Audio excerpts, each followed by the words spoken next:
minutes. But now I'd like to introduce you to one more of our recent participants in the Sky Workshop, and that's Tjameika Davenport. Tjameika is a parent navigator at the Goldberg Center for Community Pediatric Health. She has participated regularly in meditation offerings at Children's National. So at the start of COVID-19, we've been doing virtual meditations twice a day, 12 noon and 10 p.m. And every night at 10 p.m., you can guarantee that Tjameika would be there. And without fail, she hasn't missed one. And then when this course became available, she took advantage of the Sky Workshop as well. Tjameika, you mentioned that since practicing the Sky Power Breath, you've actually felt a shift in the energy around you. So you're a busy professional, you have a busy home life, but tell us, what have you felt in terms of that energy shift around you? It's pretty tough going after Thylene and Vicky. So much of what I want to just say is ditto.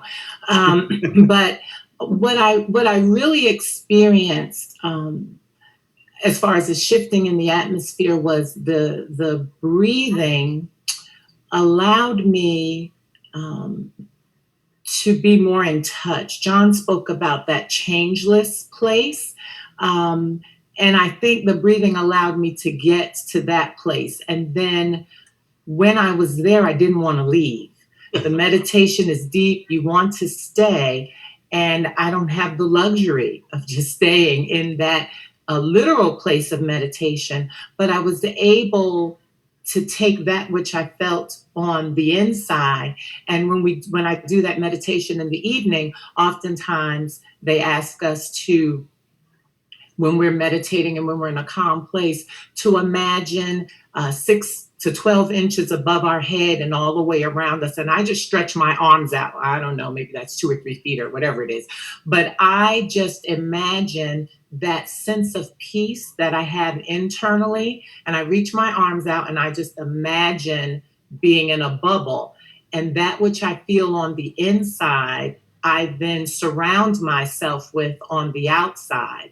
The shift in energy comes from the place of when people and things and situations are on the outside of my imaginary bubble, I actually get an opportunity to decide how I'm going to receive that, how I'm going to receive that patient interaction, how I'm going to receive that family, how I'm going to receive my children and the people in the home. And it doesn't have to just invade me so that I feel overwhelmed, but I actually am able to live and to move and to live life from this place of the peace and the calm that I have in me, I have to carry with me. And because I can imagine it around me, then when things that are contrary to peace and calm and gentleness try to pervade or invade that space, I can recognize that as something that's not in keeping with the calm and with the breath. And that's the shift in the energy. And then I get to decide how I want to respond and encourage myself to respond from that place of calm. And so for me, that's what I experience when I talk about the shift in the energy. The other thing is I visualize my lungs, because the breath is about this breathing. And as a parent navigator, I'm a parent of children with special healthcare needs. And I realized very quickly that wondering when the next medical issue, what the next test, when the next seizure, all of those kinds of things that happen for me personally, but as well as for the families and the patients I serve, I found that the breath was really stuck right here. It was stuck in my chest. It was stuck in my throat. And as we were doing the sky breathing, I was able to visualize my lungs. And it was as though I only had just a wee little bit of air that sat on top. And I could breathe as quickly as frequently as I wanted to. I didn't have to do any kind of deep breathing, but I realized I couldn't breathe. And I know that recently in our country, when we hear those 3 words, I can't breathe, that brings up the connotation of what we have most recently been experiencing.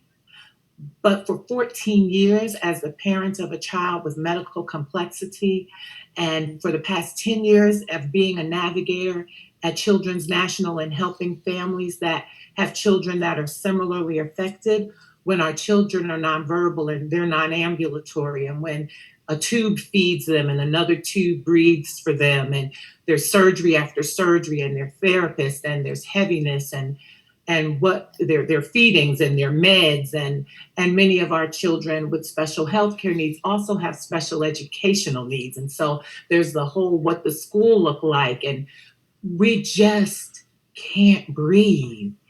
Everything, all of the emotion, it just sits right here.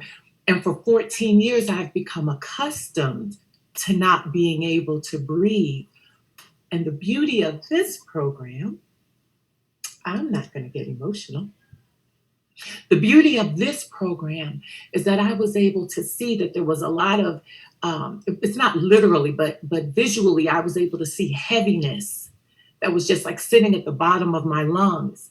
And it just sat there because I was never really able to take in a deep breath, to inhale and to let it all go. And so I'm now consciously aware of that. And it feels as though that heaviness just rises up from the bottom of my lungs and I'm able to exhale. And it's not just the breath, but it's the heaviness. And so one of the first things that I experienced was a feeling of being light. I felt as though, oh, this feels so light. It's so refreshing. I carry a lot of stress in my neck and in my shoulders. And as I try to release that, I'm consciously aware of the fact that another thing that we're taught is when the thoughts come into the mind from the meditation, we don't have to do anything with it. I'm so used to trying to do something to help myself or to help my family or to help my patients. The idea is so novel that you could just sit with a thought and just let it be and not do anything. And yet, as I've been able to do that, it just comes into my mind and I'm not struggling to classify it as good or bad or put it anywhere. And then it just goes away. And so I've noticed that there's less stress in my neck and on my shoulders. And so for me, it's been beyond revolutionary. Oh my goodness. Well, Tjameika, thank you for those moving words. You have touched each of us right here in listening to you. And you are so right that, there are people listening to you right now who have that sense of heaviness right here, who, when you said, I can't breathe, they know exactly what you mean. And looking at you, now they know I can breathe. I can breathe. And that's just so powerful.